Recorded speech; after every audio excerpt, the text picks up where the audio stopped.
Hello, everyone. We're still on chapter 11. We're talking about adolescence, but now we're going to talk a little bit about cognitive development. Remember that cognitive development, we're talking about what's happening in your mind, how you're getting smarter, how your logic is changing. Um, and so we're going to talk about that in adolescence. So I'm going to be here talking about Piaget. Um, we've already talked about Piaget for a while. We talked about sensory motor stage, where the infant can't really control their mind. Stuff is happening in there. They're learning a lot of stuff, but they can't control it. At the pre-operational stage, they can control it, but there's a lot of things that are interfering with the child's ability to uh, do logic.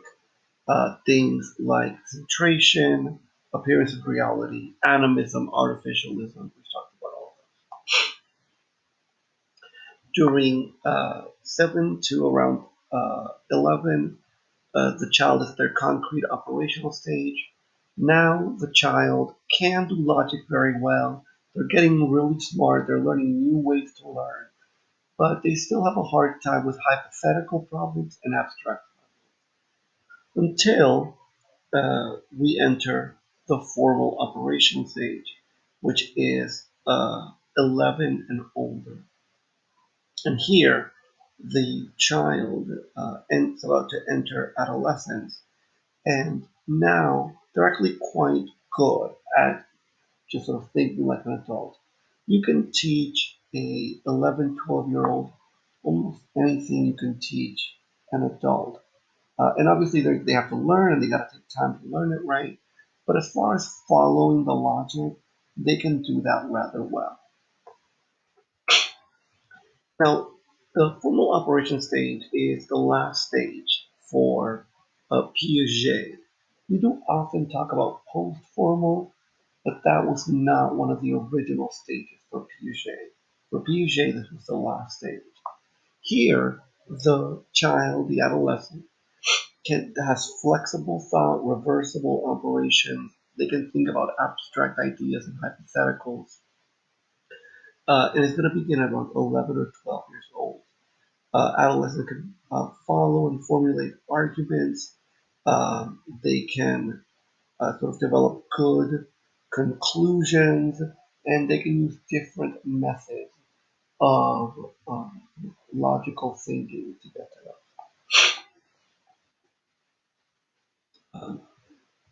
Now the child can think hypothetically. I can give the child, a handful of premises, and they can follow them. And they can talk about the world based on those premises. Uh, Sometimes think about, your friend might talk about, you know, given the Marvel universe's, rules, uh, could, I don't know, say, could Captain America pick up Thor's hammer, and then right during you sort of think about it from that perspective, and you would come up with rules from that universe, very hypothetical. And of course, we can translate that as very sort of pop culture uh, way of thinking about a hypothetical thinking. But of course, hypothetical thinking is important when we talk about real life problems based on these scientific theories and observations. Can we extrapolate some sort of conclusion? You need to be at the formal level in order to do that. Uh, Now the child can use sophisticated symbols. I can tell a child that a line goes on forever and uh, in both directions, whereas a ray goes forever in only one direction, and a line segment stops. Right? These things now, because a child can imagine them hypothetically in the abstract, then they can follow the logic. Whereas a child who is younger than around 11 or 12 is going to have a hard time with those ideas. in your literature class. Now a child can analyze metaphors, can come up with flowery language of their own. It is important to point out that it still takes learning. Unlike the other stages of Piaget, where they just happen because you just reached a certain age, your brain just developed correctly. In the formal operational stage, you don't just learn everything because you're the right age. Now you have the ability to learn those things. But you do have to take time to learn them. Now, another thing that happens in adolescence is that although this young person, 11-year-old, 12-year-old, all the way into your early 20s, um, even though they're at their formal stage and they can think quite logically, they are in fact things that do interfere with the child's thinking or with the adolescent's thinking here. Most of them have to do with how they see themselves in relation to everybody else. And so the adolescent is actually quite egocentric. They know logically that other people have lives of their own, but they consistently believe and feel and act like they're the center of everybody's world. uh, I used to be a teacher, and I would get kids who, you know, didn't like me very much, and they would say, things like, "You did it because you don't like me," whatever it happens to be. They imagine that I went home and thought about them when often I didn't even know their name, right? Like it's just this, but to them, it was I must be thinking about them all the time. The same thing for the kids that like me a whole lot. They imagine that, I thought about them a lot, that I went home and imagined them and what they, I cared about what they were doing, things like that. Because kids really believe that you are the center, or that they are the center of your world and everybody else's world. Right along with that, kids also have this aspect of thinking about the world, which we call the imaginary audience. They believe that everybody is looking at them, that everybody is paying attention to them. And so a teenager will get, like, I don't know, a stain on their shirt, and they're sure everybody knows, they're sure everybody's talking about it because they can't get away from that. And the same thing with the personal fable. The adolescent believes or feels like their thoughts and emotions are unique. No one else has felt the way they have felt. No one else has thought about what they have thought about. They believe that mom and dad can't possibly understand them because they've never gone through it. And mom can say, "Of course, I've gone through the same you've gone through. I went through them before you did. I'm way older than you." But to that teenager, it feels almost impossible to imagine that. Egocentrism also leads to behaviors that don't really make sense for someone as intelligent as a teenager. They might see mom who's struggling with money, she can't pay the bills, and teenager will say, "Oh, can I get $20 for to hang out with friends?" And Bob will say, "No, I mean, don't you see that I can't even pay my bills?" And the kid will say, "Oh my God, I can't believe that you're not going to give me those $20. I do so much in this house," and blah, blah, blah. And if you were to stop that teenager and ask them, like, "Hey, do you understand why your mom can't give you money?" They'd be able to follow that in logic. But in that moment, it's very hard for them to overcome the feeling that um, uh, their issues are more important than anybody else.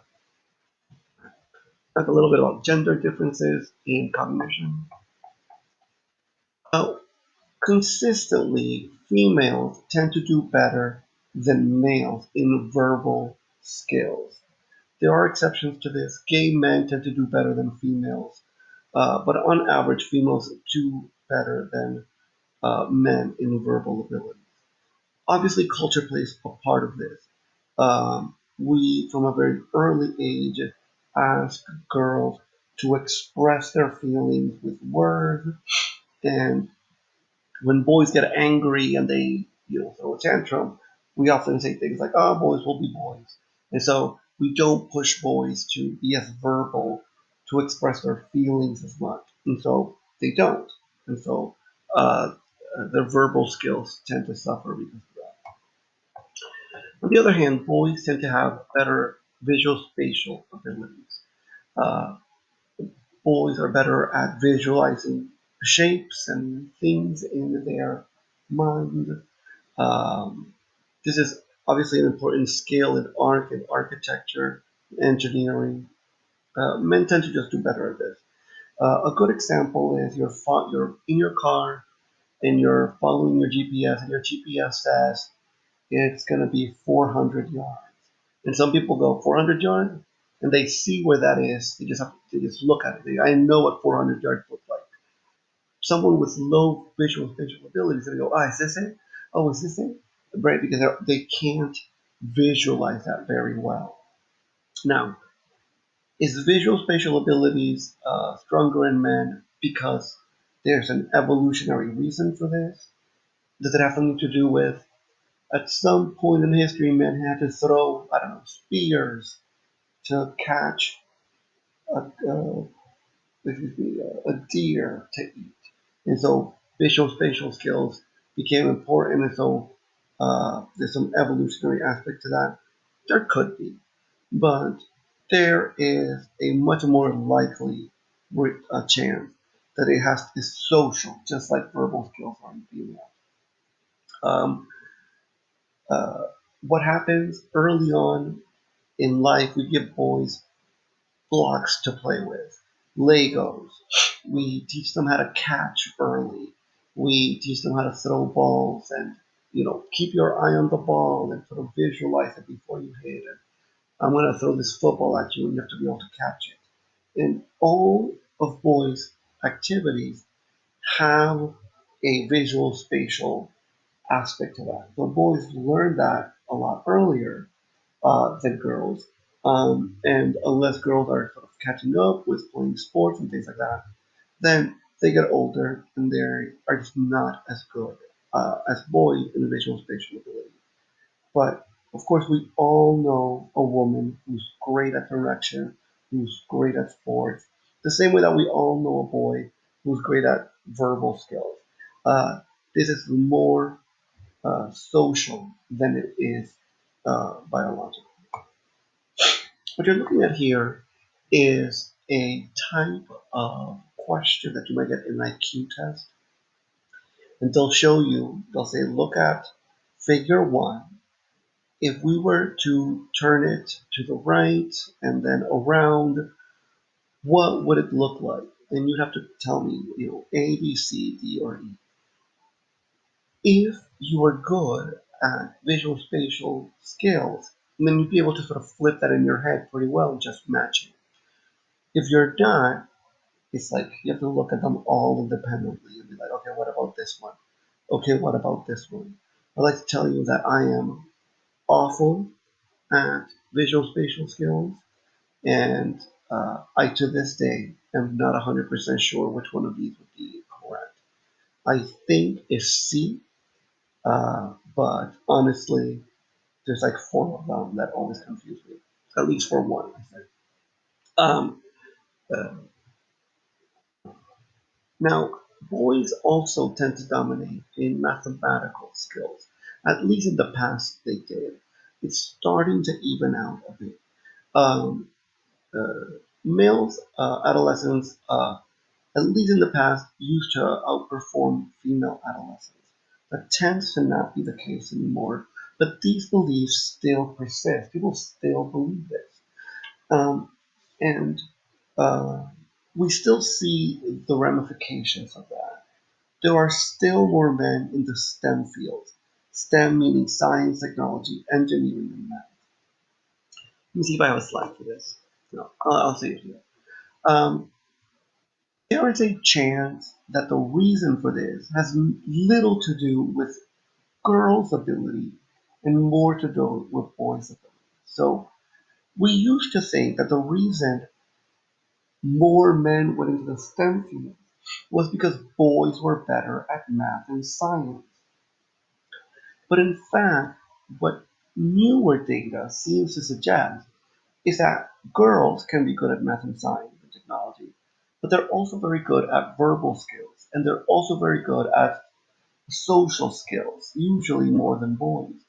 And girls tend to be more empathic, uh, and so it seems that women have more options. A woman who prefers verbal skills can go into, I don't know, teaching or marketing or something like that.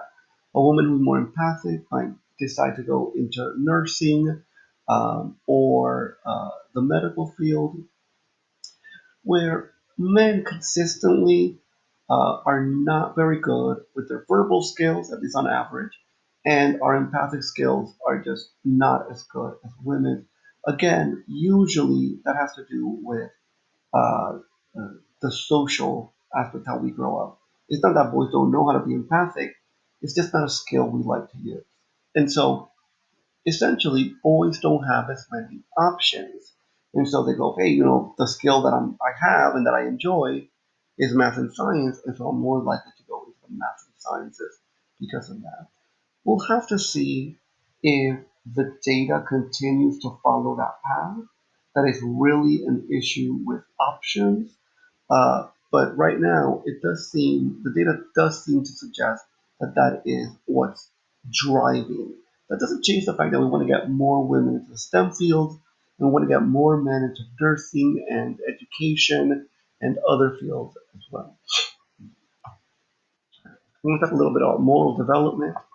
We've already talked about moral development for a little bit. We've talked about Kohlberg, the pre-conventional level of moral development. Hopefully, is happening in childhood, early childhood. How do I know what's right or wrong? Well, if I get punished, it was wrong. If I get rewarded, it was right.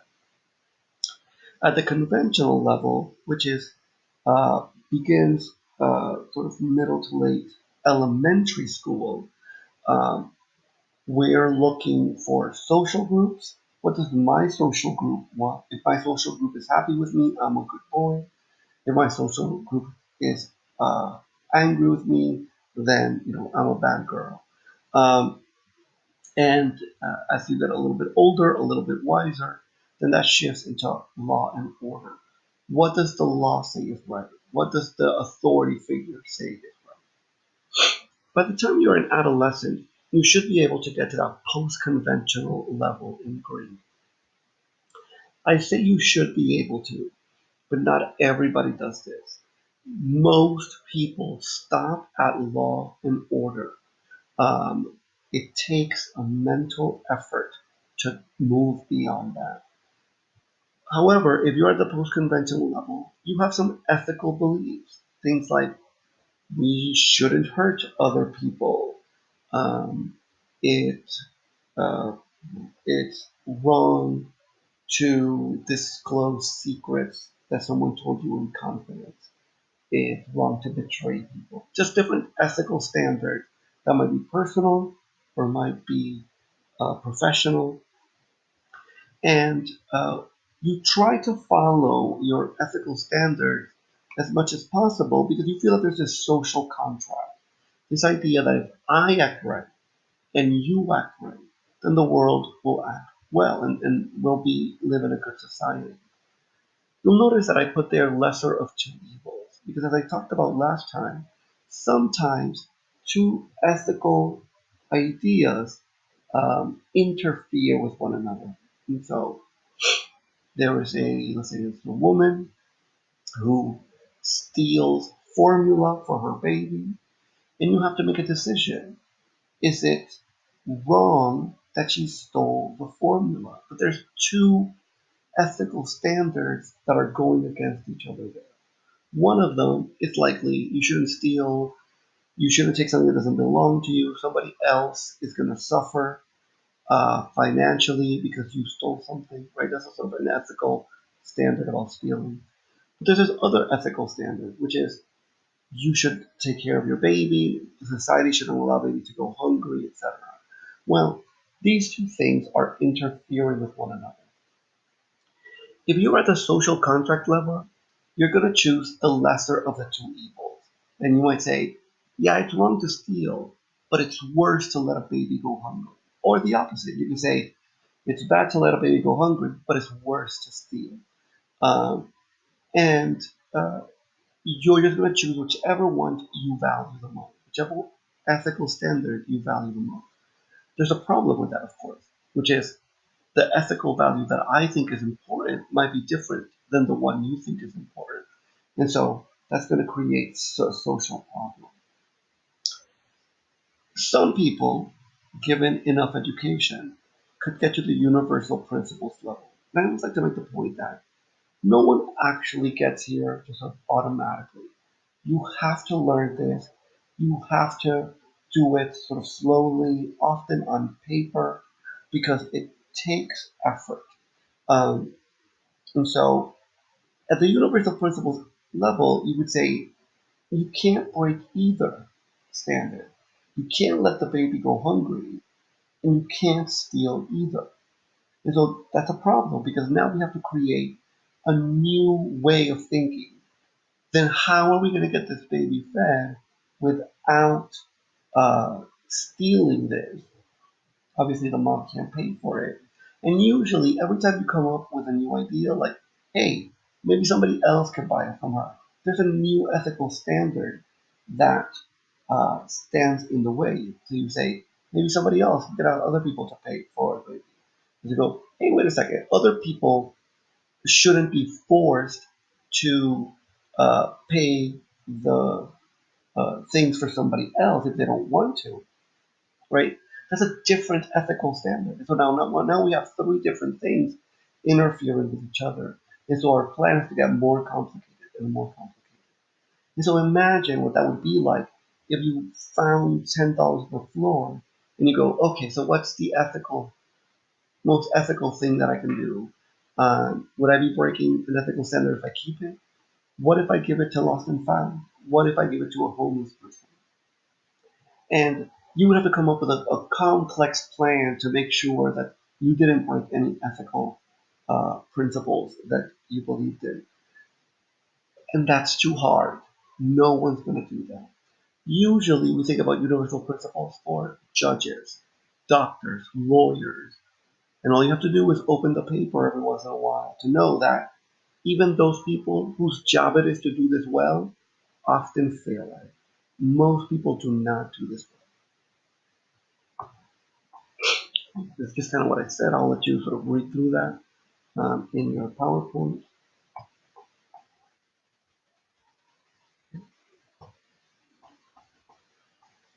As far as Kohlberg's theory, usually, or what the study suggests, is that people do go through the stages. Not everybody gets to those two final stages, but everybody goes through the stages in order. And there's not people jumping around and going back and forth too much. Post-conventional thought can occur in adolescence because of the formal operational thinking. Now, if you can think logically, you can get to the post-conventional level. But I did tell you that formal operations isn't automatic. You have to learn that. You have to learn how to do logic well.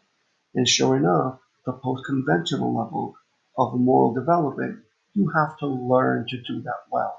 That's not going to happen automatically.